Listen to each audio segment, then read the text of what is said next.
Welcome to our channel.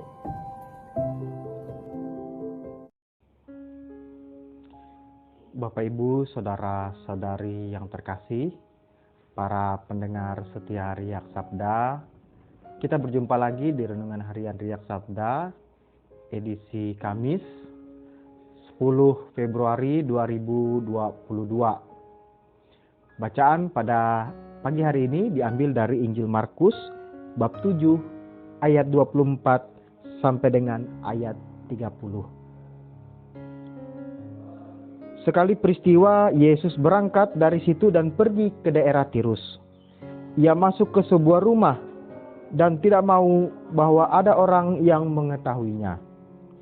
Tetapi kedatangannya tidak dapat dirahasiakan. Malahan seorang ibu yang anak perempuannya kerasukan roh jahat segera mendengar tentang dia, lalu datang dan tersungkur di depan kakinya. Perempuan itu seorang Yunani, bangsa Siro-Fenisia. Ia memohon kepada Yesus untuk mengusir setan itu dari anaknya. Lalu Yesus berkata kepadanya, "Biarlah anak-anak kenyang dahulu, sebab tidak patut mengambil roti yang disediakan bagi anak-anak dan melemparkannya kepada anjing." Tetapi perempuan itu menjawab, "Benar Tuhan, tetapi anjing yang di bawah meja juga makan remah-remah yang dijatuhkan anak-anak." Maka kata Yesus kepada perempuan itu, "Karena kata-katamu itu, pergilah sekarang, sebab setan itu sudah keluar dari anakmu." Perempuan itu pulang ke rumahnya lalu mendapati anaknya berbaring di tempat tidur, sedang setan itu sudah keluar. Bapak Ibu, saudara-saudari yang terkasih,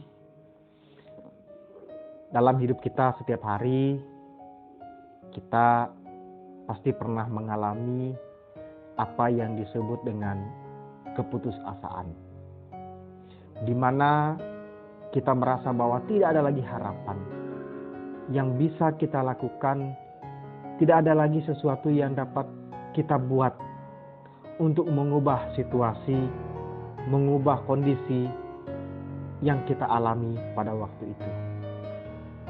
Keputusasaan terkadang membuat orang menjadi kecewa dan kehilangan harapan hidupnya. Dalam bacaan Injil pada hari ini, seorang ibu dari Siro-Fenisia juga mengalami hal yang sama ketika anaknya dirasuki oleh roh jahat. Ibu ini tidak tahu harus berbuat apa. Pada akhirnya datang kepada Yesus dan memohon agar Yesus menyembuhkan anak itu. Yesus tidak segera seperti biasanya langsung mengatakan sembuh, mengatakan pergilah setan. Tetapi Yesus ingin melihat seberapa besar iman ibu itu. Maka Yesus mengatakan bahwa tidak patut melemparkan makanan kepada anjing. Tetapi apa yang menjadi jawaban ibu itu sungguh sangat menarik. Dia mengatakan, "Benar Tuhan, tetapi anjing juga makan remah-remah yang jatuh dari meja tuannya." Ini jawaban yang sungguh luar biasa. Bagaimana seseorang yang penuh harapan datang kepada Tuhan, dengan penuh iman datang kepada Tuhan, dan Tuhan mengabulkan apa yang menjadi harapannya. Tentu saja harapan yang ingin ibu itu capai adalah anaknya bisa sembuh. Kita dalam hidup sehari-hari juga pasti pernah mengalami situasi yang demikian. Tidak ada harapan, seperti tidak ada lagi jalan keluar dari permasalahan. Yesus mengajak kita untuk datang kepadanya. Iman yang kita miliki, harapan yang kita miliki kepada Tuhan, itulah yang mampu untuk menyelamatkan kita.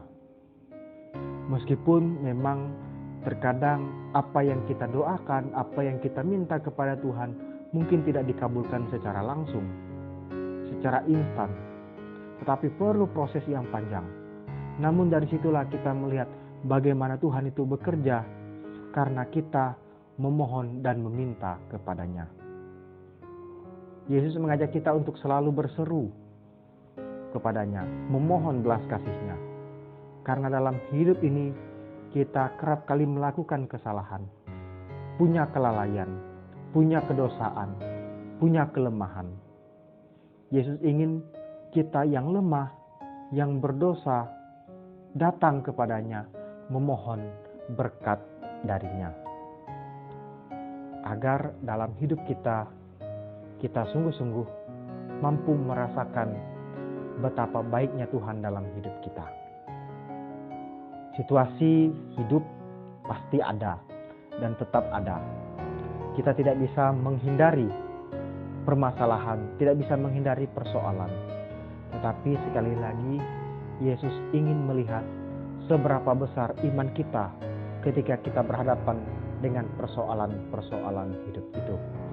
Yesus ingin melihat seberapa besar harapan kita kepada Tuhan bila kita menghadapi masalah-masalah yang sulit.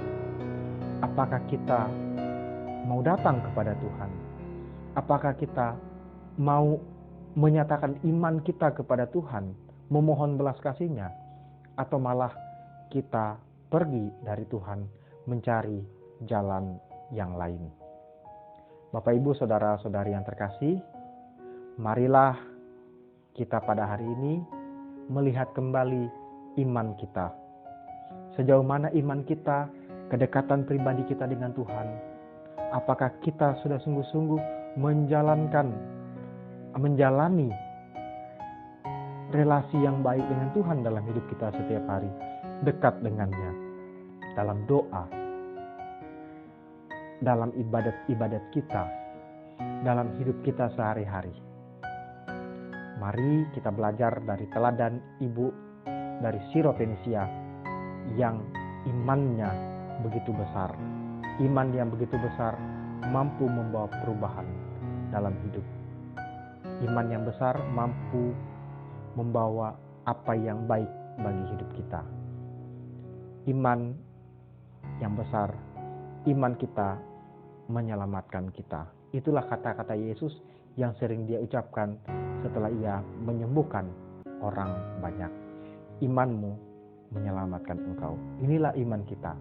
Mari kita menjaga iman kita dengan baik dalam doa, dalam relasi yang baik dari pribadi per pribadi antara kita dengan Tuhan, dalam hidup kita dan dalam pergaulan kita setiap hari bersama dengan sesama kita. Tuhan memberkati kita. Amin. Jika kamu suka video ini, like dan share kepada teman-teman seiman. Jika kamu ingin mendapatkan update-update terus, tekan subscribe dan hidupkan tombol lonceng. Terima kasih, Tuhan memberkati.